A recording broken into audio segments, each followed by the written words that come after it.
Hello students for ILS 150. This lecture tutorial is about your final project, which is creating a research guide. So I'm in student view and we'll just scroll all the way down until you find the folder that says my research guide. When you go in there, I just have I have my overview, the objectives for the course. Here's an opportunity for you to take everything you learned and put together a research guide on a topic of your choice. I also have two readings on flipped classroom styles and information literacy. One of the things about creating a research guide is that you are targeting a specific group of users who will be doing research on a specific topic. And when you do an information literacy presentation in front of a group, usually we'll have something like a research guide that you will present to that class. And then you go through the process of teaching users how to do Boolean searches and how to set up search queries and things like that. But for this assignment, we're just going to do a research guide. You won't be doing an instructional of any sort.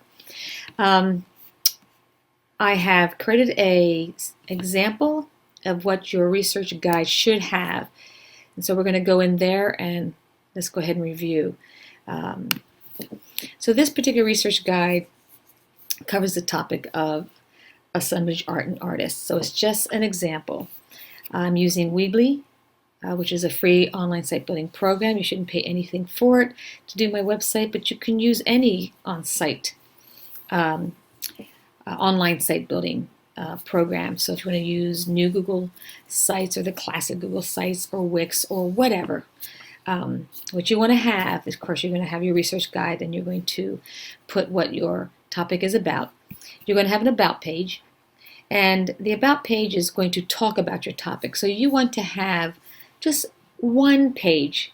Write one page on your topic. That's about 250 words, and use that to fill the content for the about page. And I just did this on Sunday rushing. This is not 150 words, but at least one page of explanation of what the topic is about and how this research guide is going to assist the user. So I just put some information on it. I do point out that the navigation bars above, so if you have navigation bars on the side, you can see the navigation bars on the left or on the right. We'll take them to suggested books and what databases to use, what kind of print journals are out there, and you're even going to do some research to give the user something to start with. Under the About page, you're going to have keywords. That's your subpage. And in the keywords, you're just going to list the words that will help users find information when they use Google Scholar or Google or the databases.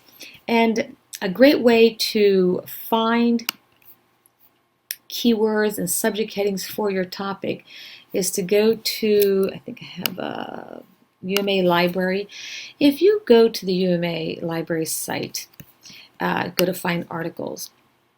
Let's pick a database. I'm just going to pick Academic Search Complete just to show you what I'm talking about here. If you do a search on Academic Search Complete, let's wait and see how long it takes for this to come up. There we go. So let's say I'll do something on honeybees, and then maybe I'll do importance and extinction because it's there. So I'll just do that. Didn't really matter. At this point, when you see something and you go into the actual paper, you'll see a section that says subject headings, and some will have keywords. You can look at those subject headings and keywords and say, okay, for my topic, this is good. This will be a good keyword search. Honeybee, contamination, all these are good keyword search.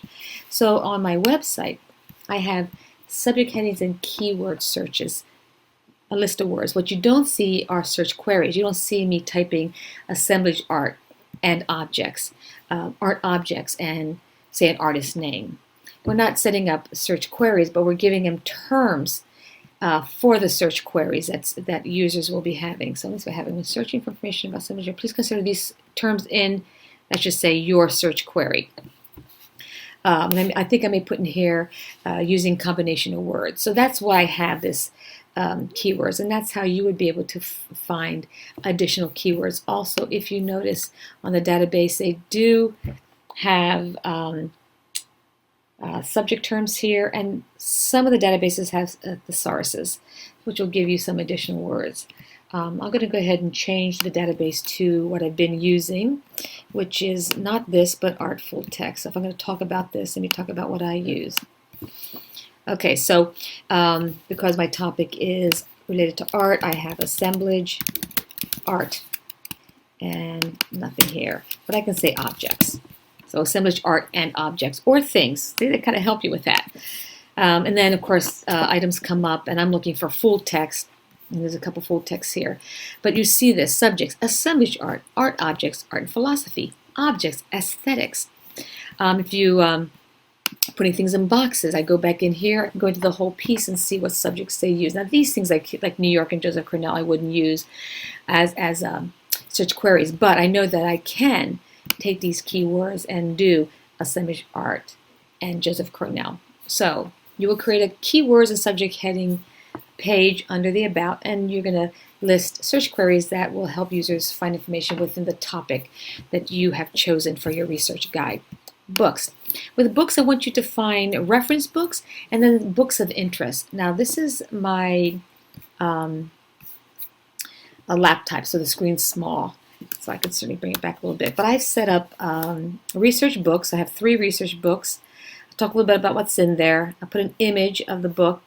I then have suggested titles, which are not reference books, but one's on artist critique, one's on biographical, a book on Joseph Cornell. I picked him as an artist because he's well known for his assemblages, and then a book on the art medium. So this particular book actually is an instructional. And then I found a wonderful book online through the MoMA, Museum of Modern Art exhibition. It's the Art of Assemblage, and so I put that there too. So here are books that will help my students doing research on assemblage art, either as a medium or about artists. When I go to databases, I picked 4 databases I think really target the arts. You don't see me put an academic search complete. I don't feel that's necessary because what is really needed will come out of Artful Text, Hobbies and Crafts Reference Center, Art Storage's images, and Art Index Retrospective. And what I've done is I didn't make a link to databases because no one can really access them unless they log in. So that's not really important, and we're going to imagine that my users have access to this. So I listed Artful Text, a little basic explanation of the content that I wrote, taken from the database, but I kind of rephrase it, use my own words. Sometimes I just put what's in there. So I did all that. But for Artful Text, Artful Text and Art Index, I listed some interesting journals that I think they would like. So in other words, I put examples of journals found in this database and I listed some of them. They have hundreds, but I just list a couple of them because that makes sure that my students are looking at those. And where you'll find that is publications. So whatever database I'm in, I go to publications, it'll list all the journals they have, and they have a lot. So I just perused and picked out the ones I like. And sometimes I would, they don't tell you what the journal's about or the covers, although some journals you sort of can tell. But if I want to find out more information before I list it in my website, I'll go online. I'll say, okay, is this a good journal for assemblage work? That's what I did. There's also thesaurus, and this is another one that I was telling you about, to find other words for your searches. So I think if I did assemblage, what would come up? Assemblage browse. Let's see how this works. Okay, so assemblage art. They said could not be found, but they did. In other words, it's the term entered cannot be found because I don't think it's like a subject heading per se, but a keyword. But nevertheless, look what came up. These are good keywords in subject heading. Assemblage art, assemblage archaeology, assemblages object groupings, sculpture. All these can be used. So if you're doing a paper on ceramics, a topic is ceramics, and you type that word in, look at all these keywords. And you can certainly pick ones that are more relevant to your topic. So that's the thesaurus. Let's go back here. So I listed the type of database I think users would like. I read a little bit about them, some interesting journals that are in them. I also did an image database, and here's an image. And ArtStore allows you to find APA citations. So here's how I cited the image. So if you do an image from a database, make sure you cite it correctly. And then you're going to find a minimum of 3, but a maximum of 5 papers on your topic of interest. I picked 3 here, and I made sure that they had PDF files. So there's a citation, I say where I retrieved it from, and this link takes them to the PDF file. Journals and magazines, these are actually the print ones. So these are in print. I don't even think these particular magazines can be found. I don't think so on the databases. So I was looking for those that are in print. So these 4, I put links to their web pages so the user can see what they have, and maybe they want to explore those print magazines. This one is an online magazine out of the UK, so everything is online, and it's about artists, written by artists. So that's all I really want from there. Pick 4 good journals and magazines within your topic that you think users would like to peruse, and these are the print versions, or the ones that are not indexed. I don't think they are, but I was looking for some unique ones. Then your online resources, anything you find online. I broke mine into 3 categories. One is papers from Google Scholar. So go to Google Scholar and find 4 papers in your topic. Because my topic is art related, I looked for museums that contain assemblage works and then list the links here with the name of the museum. And I found one organization for assemblage artists, like a society, and I thought that would be really interesting to my users, so I put that there. So you have to think, what will your students or your researchers be interested in having access to? So you're getting them started. You're not going to do all the research for them, but you're getting them started. And those papers may open up other opportunities to find other papers, because every paper is going to have a reference list of other papers. So it's a great way of finding information. And then the last one is videos. I go to YouTube. There's also Vimeo, but YouTube has a lot of good stuff on art. And so I picked, see, 1, 2, 3, 4, 5 videos on assemblage artists, and then linked the video to YouTube. You can't embed videos in Weebly without paying a fee, but you can make links. So basically, that would be what I'm looking for. So think about that. Go, what I'm talking about here. And that's pretty much it. So if you have any specific questions about this, don't hesitate to let me know, and I'll help walk you through it. Okay? Thanks.